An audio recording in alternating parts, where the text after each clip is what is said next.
How has the Layisha of her 20s compared to the Layisha of her 30s kind of molded you and what you see for your future?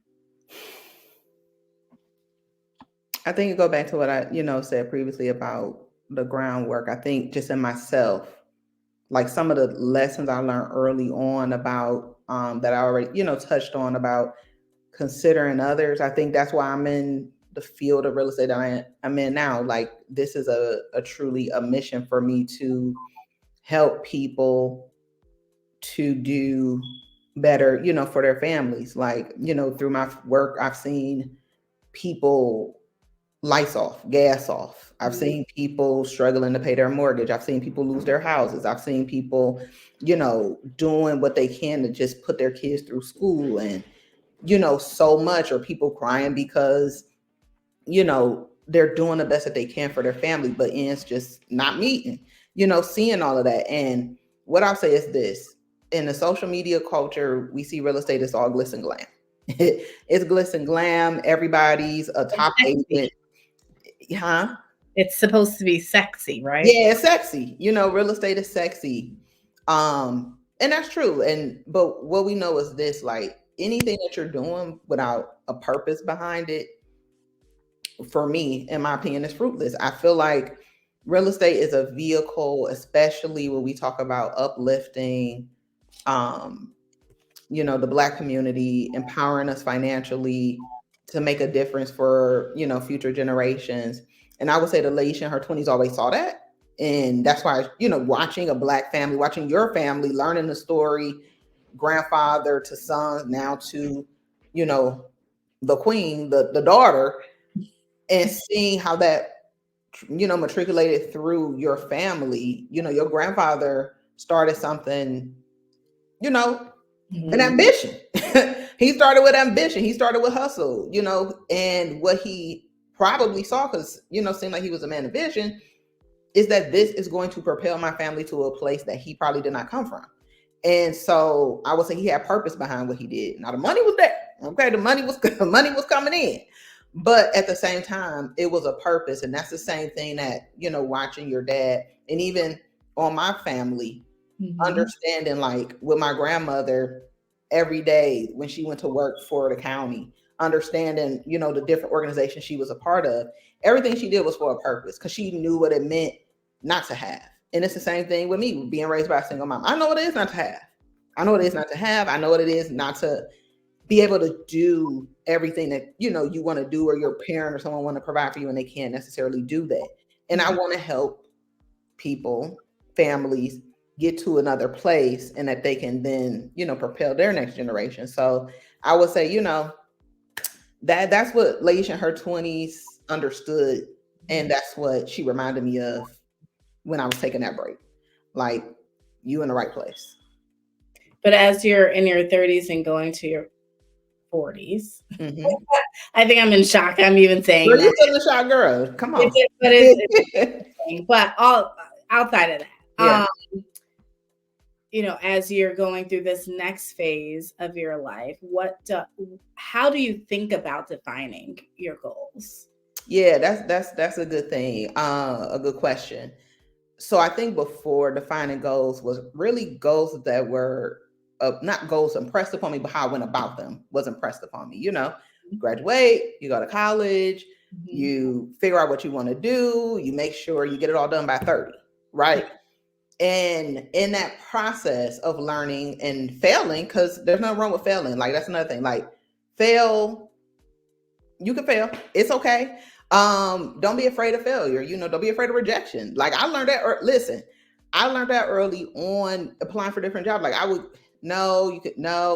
it was just that market at the time. It was just what it was. And it really helped me build, like, less of fear of rejection. Like, it's like, okay, well, something else is coming. So I would say how I look at my goals differently now, or defining my goals differently, is making space for bumps, making space for where things don't work out. Whereas before, it was not in the picture at all. It was like, okay, this is going to happen. And this is going to go just like this. And the minute I hit a roadblock, it was like, oh no. And, and so it was like, like that. And then I would also say, understanding that it's not too late. When we young, it's like you got to get it by 30. By 35, 40, you should be retired. You should be rich and laying on the beach somewhere.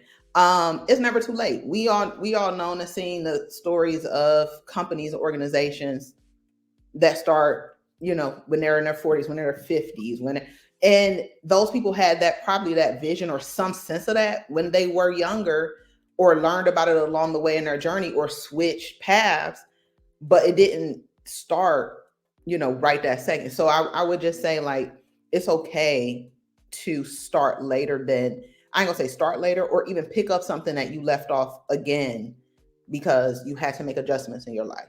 And then another part about, defining goals for me that I'm saying I'm doing differently now is I don't have 20,000 of them. Like I'm really narrowing the scope of what I'm focused on.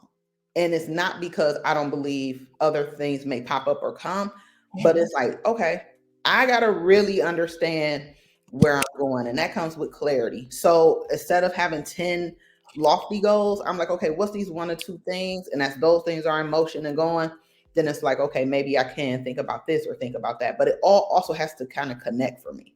So I would say that. So kind of, to the point you made earlier, like you have different buckets, but they all kind of come back to that base. And so I would say that's another thing for me. Yeah, I think when we talk about narrowing scope, a lot of times we want to, we want to boil the ocean. There's so many things that you want to get done, especially if you're ambitious and you're goal-oriented, but then you become a darting squirrel. So you're over here trying to do this, and you're over here, and then you're just not doing anything effectively. And so you might get it done, but is it at the highest quality that you possibly can? Yeah, Go ahead. I was about to say, us, Mark, we had 10 businesses an hour. We did. We had 10 ideas of a business every day, so and I think even to that point, I think it was okay to have the 10 businesses, but I think it was, okay, what are we going to prioritize? What makes the best? What's the highest and best usage of our time and our experience and who we are in this partnership? And so I don't want people to lose, especially when you have that entrepreneurial spirit. There's so many things you want to do, but what are you picking today? And I was actually having a conversation with someone else who has a laundry list of things they want to do. They come up with these ideas. And again, when you are more of a creative too, a lot of times those things come to you. And I don't want people to lose that, but it's about, you only have a tank, and you think about your tank, it fills up to 100%. But then you have life, right? You have relationships, you have work, you have all of these things, and goals are a part of those. But how much of the tank can it take up? And then you still have rest, which that's a whole nother conversation that I think that we can have, because I think you can be better at that. But, it is narrowing your scope and your focus to be able to have a work-life balance that we've talked about as well in the entire podcast. So I love that. When our BFFs are sitting down and thinking about, okay, I want to have a roadmap to my success. This is the North Star that I'm driving to, but maybe I don't really know how to get there. Are there actual tools of the trade that you use that could be a best practice for them? Yeah, I will say this. Number one, you can't do it by yourself. That's number one. You can't do it alone. Now I'm gonna say this cautiously. Surround yourself with people you trust and share your vision, and also expand kind of your network. Like if you see, kind of to the point I talked about, reaching out to someone who's already doing what I was doing, try to get some mentorship, speak to someone that's in that field or area or that you're doing, and really learn about the field. What it is that you don't know, that's got to be a part of your journey, because you have an interest in something. And yes, we can get out here and hit our head against the wall and learn the hard way. That's going to happen anyway. But you can make it a little bit easier on yourself by getting someone who is already doing what you're doing and you see where they are in this way where you want to be. So I would say do that. I would also would say, friends and family, they're, your biggest supporter. I know sometimes, we want to be like, okay, I just need to put my head down and get, but sometimes you need to bounce things off of. So let's say, for instance, you want to be this world-renowned speaker and you want to coach and do all of these things. Call your people up and practice in front of them. Call your people up, speak in front of them, do those things. Ask them if they want to, go into your stuff and look at your programming and let them be the first to take. That's got to be another part of your journey. You have to be able to share what you're doing with your family. Other thing that I would say is education. You got to equip yourself with the knowledge because the world is moving so fast. You will not, when you start out, what you know then will not be what you will need to know in maybe 3 months, 6 months, 3 years. So once you get into something, do not assume that because you passed that test, because you got that license, because you've been doing it for 15 years, that you are the expert in your field. There's always going to be someone who knows more than you, and then there's always going to be things that you're going to have to learn. And another thing I would say on the roadmap to, just kind of redefining how you approach your goals and things like that is don't be scared of technology. Dive into it. No, really dive into it. Get in there and dive into it and really understand how it can benefit you, or surround yourself with someone who, if you got the money, pay, pay to get the things you need too. But, I would say as you're mapping things out, look at what you already have. That's the first part. We always assume we got to shell out all of this money, all of these things to be perfect, to get it right. And that's not true. Look at what you already have. Take inventory. Use what you already have. And then as you get momentum, just leverage your relationships, leverage whatever new income or whatever may be coming in, and leverage your ability to connect with people. Relationships is the base. That is it. Connect with people, speak to people. Don't just be on Instagram and posting. Get out there and talk to people, because that's where you're going to build your network. I love that about the network, even down to education, because you're right, especially if you're not staying up on the trends, like you're saying, even with the technology. My big thing, and I like what you said too, about it goes back to what we talk about, guys, about having that tribe around you to make sure that you can get further than you can alone. My 2 cents in it also, and this is from my own learnings, is when you find those individuals that you can share things with, feel like it's a comfort zone to be able to bounce things off of them, but also feel confident in your own discernment, your own belief in your own capabilities, that you don't actually have to share anything. And that's something that I've had to learn, where at a certain point in my life, I started to distrust my decisions. I started to distrust, am I moving in the right direction? I was the girl who was like, if everybody was going left, I was like, that, right? I'm going right. It doesn't matter. Like, I know my why, and I'm okay with standing in it alone. And then I lost it at some place. But what I want you all to take away too is it's okay to not share anything. And sometimes there's protection in that, because someone can have the best intentions. So you can have this great idea or this goal that we're talking about, and I'm going to do X, Y, and Z, and then you get it, and then you talk to them about it, and you're so excited, and then they kill it. And it's not because they're doing it on purpose. You have to understand that people have different experiences, and sometimes people are just trying to protect you, or they just love you, or sometimes people are just haters. And you don't know that either. But whatever it is, sometimes you just have to protect what that is. And when you are working towards that goal and you go to obtain it, then you talk about it, in the after. Sometimes it's the after product, but you have to, it's an art and science to know that. I would add that as well. Yeah. So as we're wrapping up and we're talking about redefining our goals and going to the next step, what can your new BFFs, because you now have a team behind you, They have your handle. Don't be surprised if they pop up. And welcome. remember, guys, Welcome it. Tell Layisha that Virgo Ambition Podcast sent you, because we are now all a family and we're in this together. Right.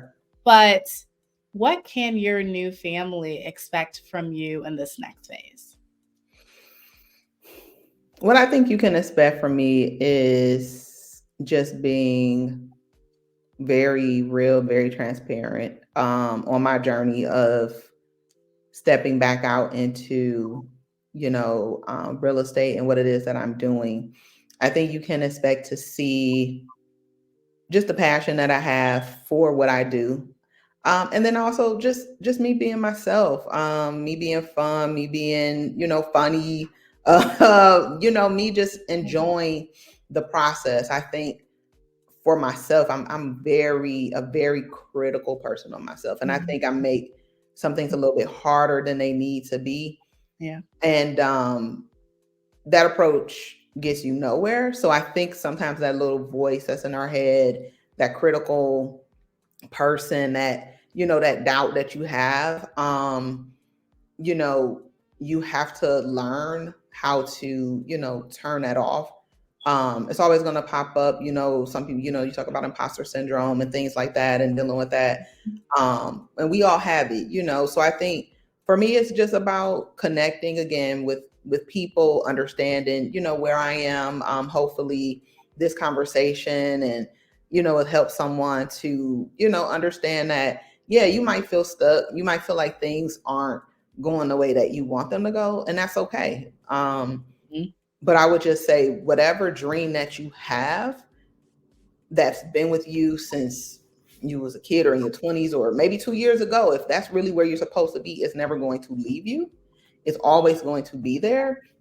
And so just expect to continue to see me go on this journey, expect to continue to see me making an impact in my community and really living out loud. It's just time for that.